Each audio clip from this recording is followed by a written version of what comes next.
Que a palavra Salvador não aparece nos evangelhos sinóticos, senão em Lucas. E já no Cântico de Maria, no primeiro capítulo, no verso 47, e na declaração do anjo, no capítulo 2, no verso 11, essa palavra é trazida. E quando ela vem na forma substantiva salvação e como adjetivo salvo, ela também é encontrada apenas no Evangelho de Lucas. Contudo, esse Evangelho, ele traz algo que ele universaliza, porque é no Evangelho de Lucas que a gente encontra todas as camadas sociais. Lucas vem esmagar o meu e o seu preconceito, e ele traz junto o fariseu, o publicano, o nobre, o mendigo, o sacerdote, o samaritano. O cristianismo para ele é universal. Em segundo lugar, porque Lucas dá uma ênfase ao Espírito Santo como poder. Ele menciona no precursor de Jesus, já no primeiro capítulo, no verso 15, ele atua sobre o precursor. Ele atua na concepção de Jesus, no primeiro capítulo, no verso 35. Ele atua em Isabel, em Zacarias, no mesmo capítulo, já nos versos 41 e 42, e desce sobre Jesus no batismo. Ele o guia no deserto para ser tentado, ele capacita o seu ministério, e ele também é o dom de Deus aos seus filhos. A segunda característica que trago é que esse evangelho tem uma ênfase na oração. E a sua narrativa inteira exala essa atmosfera do cristianismo judaico. Quando vemos a ideia da plenitude judaica nos personagens, a esperança messiânica retratada nos cânticos de louvor e no conhecimento íntimo dos costumes religiosos. Então, passado esse preâmbulo do universo de Lucas, da atmosfera desse evangelho, eu volto ao trecho lido, trecho que eu quero explorar a fé de Simeão, porque Simeão nesse momento explode num cântico de louvor. É uma atitude onde um transbordar ocorre na vida de Simeão, e o trecho diz assim, no verso 25 que foi lido, diz assim: havia em Jerusalém um homem chamado Simeão. A Bíblia não só cita como nomina, mas o interessante é que a Bíblia, quando trata de Simeão, diz assim: homem este justo e piedoso, que esperava a consolação de Israel, e o Espírito Santo estava sobre ele.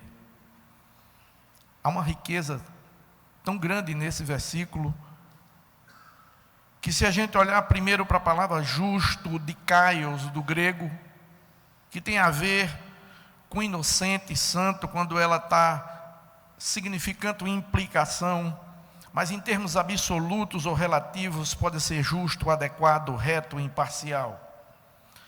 Podendo também significar em termos de caráter nivelado, dependendo do uso da palavra, pode simplificar o seu uso apropriado como bom. Podemos ver então que Simeão era exatamente como devia ser.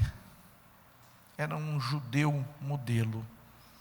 Era um judeu que a gente podia olhar para ele e seguir o seu modelo. Nesse trecho, a palavra traz algo de excelente qualidade para o nosso dia, porque a palavra justo também pode derivar e trazer uma expressão que Paulo sempre usa, de kaiosune, com referente no sentido cristão, no sentido da justificação, no sentido de justiça. Quando a gente deriva essa palavra para dikaiô, ela traz um sentido de tornar inocente, inocentar. Veja quanta riqueza só para definir que ele era um homem justo e piedoso. E o versículo continua com uma riqueza tremenda, porque ele vai dizer que Ele era um homem piedoso e algumas traduções têm que ele era um homem temente a Deus. E o mais especial é que a Bíblia continua dizendo, e ele esperava a consolação de Israel. Consolação aqui vem no sentido de ânimo.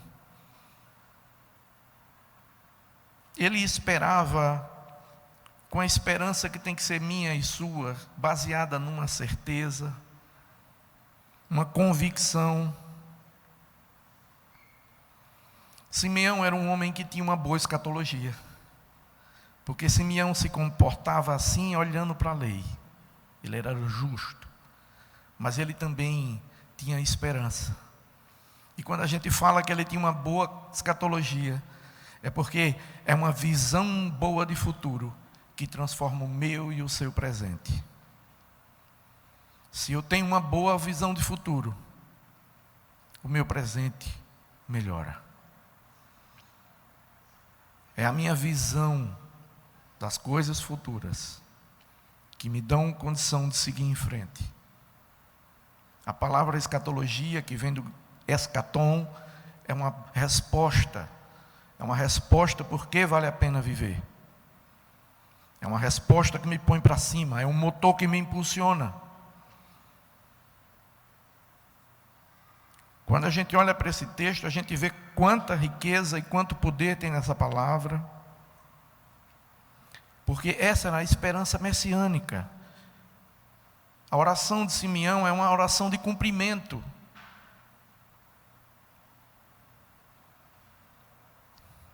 E o mais especial é que o fim do versículo diz que o Espírito Santo estava sobre ele. Dr. Shedd, na sua Bíblia comentada, ele traz um comentário de que havia ali a tríplice, o tripé do ministério, o tríplice ministério do Espírito Santo. A graça, que leva o homem a buscar a Deus.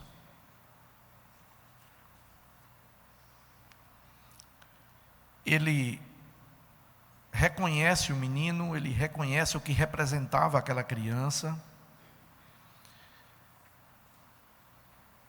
Nesse momento, o Espírito Santo, ele é quem revela Jesus. É dele o papel de revelar. E esse é mais um ministério dele.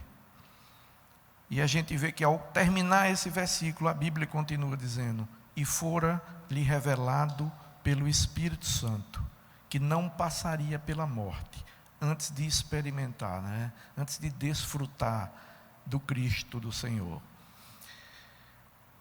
A gente vai ver que no verso 26 a Bíblia diz assim: revelara-lhe o Espírito Santo, que não passaria pela morte antes de ver o Cristo do Senhor. Ele não morreria sem ver essa promessa sendo real em seus braços, porque é exatamente quando Simeão vai ao templo, e a Bíblia diz que ele vai ao templo movido pelo Espírito Santo. Esse era um homem, esse era o modelo, esse era o homem como deveria ser. Ele vai ao templo, e a Bíblia diz: e quando os pais trouxeram o menino Jesus para fazer com ele o que a lei ordenava, porque a lei ordenava que as mulheres depois do parto tinha um período de purificação e a criança tinha que ser levada para ser dedicada. Esse trecho de Lucas, o segundo capítulo de Lucas, é o registro bíblico canônico sobre a infância de Jesus. É onde a gente conhece a infância de Jesus. E esse texto vai dizer que os pais dele vinham cumprir a lei, cumprir o que dizia a lei. Mas quando Simeão encontra esse casal com esse menino, a Bíblia vai dizer o seguinte, no verso 28: Simeão o tomou nos braços e louvou a Deus, dizendo: agora, Senhor, podes despedir em paz o teu servo segundo a tua palavra. Simeão estava dizendo: agora eu posso morrer em paz, porque eu vi o Senhor.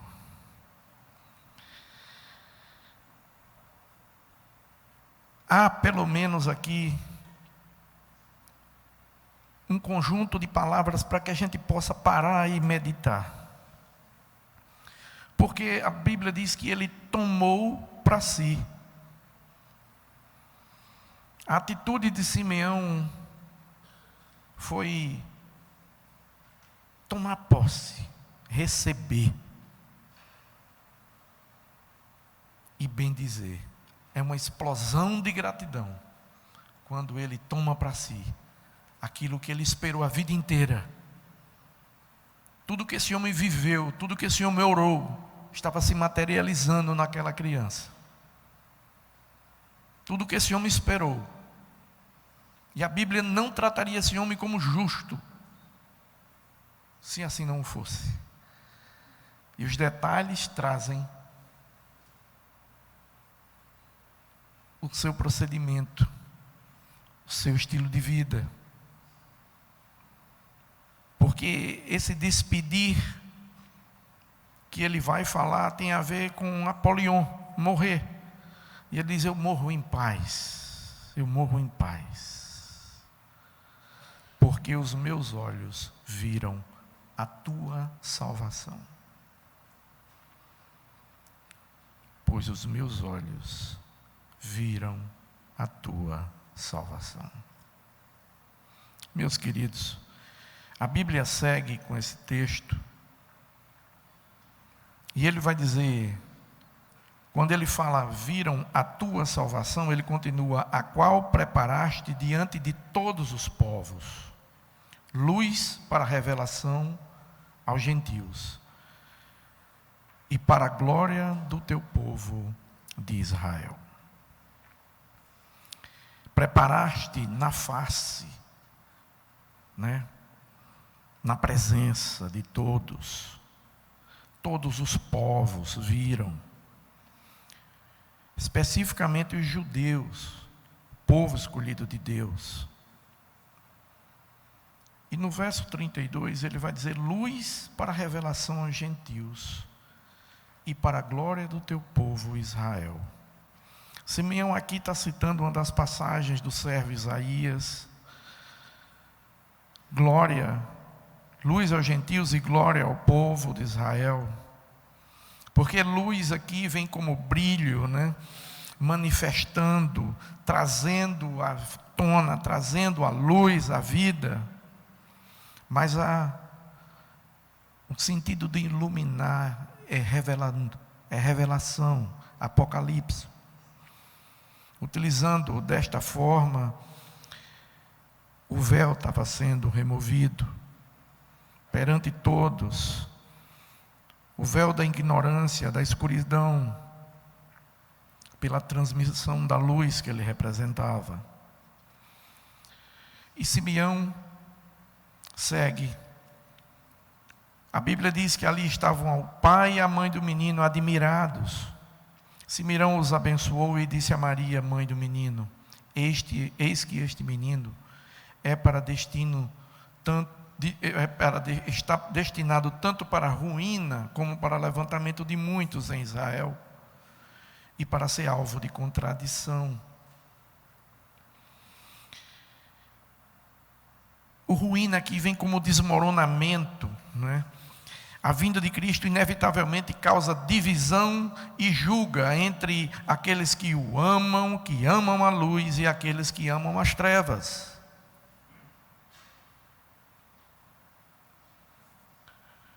E por fim ele prediz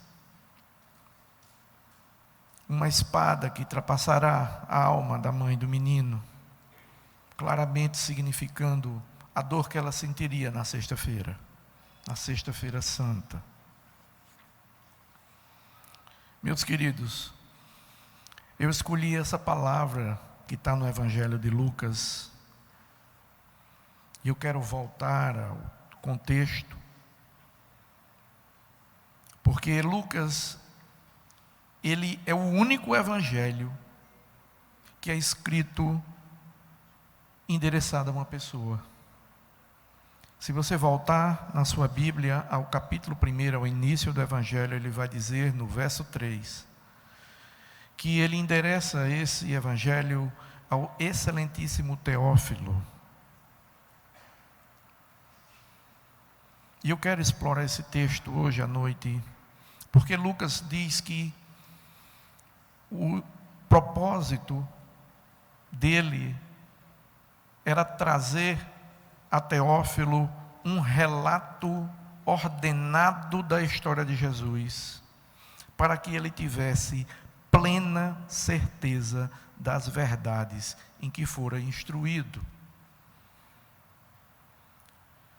Lucas trata uma relação entre doutrina correta e ação, o que a gente chama de fé e obras.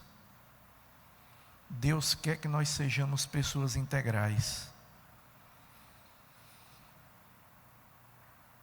raízes fortes e frutos de boa qualidade.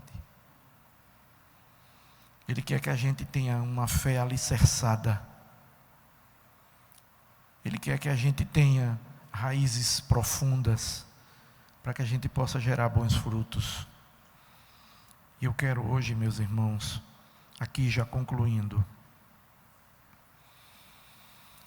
que a gente possa pedir a Deus nesse momento, que Ele nos dê esse tipo de fé, que Ele fortaleça a nossa fé dessa forma. E eu quero agora dizer a você que, por acaso está começando o ano precisando de ânimo, eu venho animá-lo, porque você é de Cristo e nada para você é impossível, desde que você tenha fé de que Jesus vai à frente. Desde que você tenha fé de que Deus é quem decide sua vida, de que Deus é que lhe governa, tudo vai dar certo.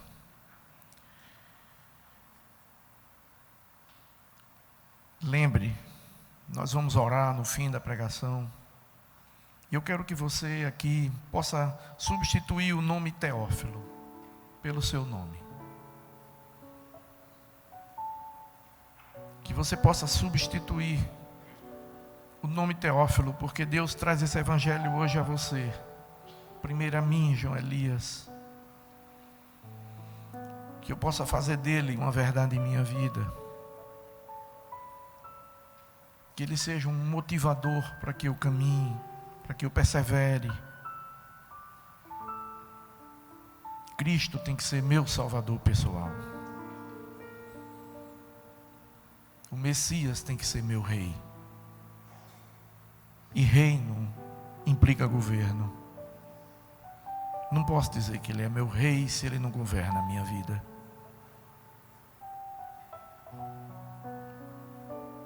E o reino só vê quem está dentro. O reino não se vê de fora. Eu preciso ser do reino. Queridos, quando eu comecei falando da palavra justo e trouxe ela para justificação, é porque só a graça de Deus pode nos tornar justificados. Só a graça. Só a graça imerecida que nos alcança e nos dá essa condição. Porque o justificado é aquele que foi aceito, não pelos seus méritos próprios. Nós não temos condições para isso. Paulo, na carta aos Gálatas, no capítulo 2, verso 16, ele diz que só a fé justifica. Nós somos justificados pela fé. É essa fé que nos justifica. A fé que olha para Cristo e o reconhece. A fé que olha para Cristo e o reconhece porque o Espírito Santo abriu os olhos, revelou. Por isso eu oro nesse momento. Eu quero pedir a vocês nesse momento que pense que Lucas está falando para você. Você é Teófilo. E ele quer que você tenha essa fé firme. e que você possa produzir frutos de excelente qualidade. Amém? Senhor Jesus, aqui estamos, Senhor, diante de Ti, para Te pedir essa fé, Senhor, para Te pedir olhos que Te vejam, Pai, para Te tomar nos braços, tomar para nós, Senhor. Tu és nosso. Foi para isso que o Deus Pai Te enviou, Senhor, para nos salvar. Dá-nos, Senhor, profundidade de entendimento desse assunto agora, Pai. Dá-nos, Senhor, a felicidade, Senhor, de ter Teu Filho como nosso Salvador pessoal. De que Ele seja o Rei que governa a nossa vida, Pai. E que Tu nos abençoe, Senhor, em nome de Jesus. Amém.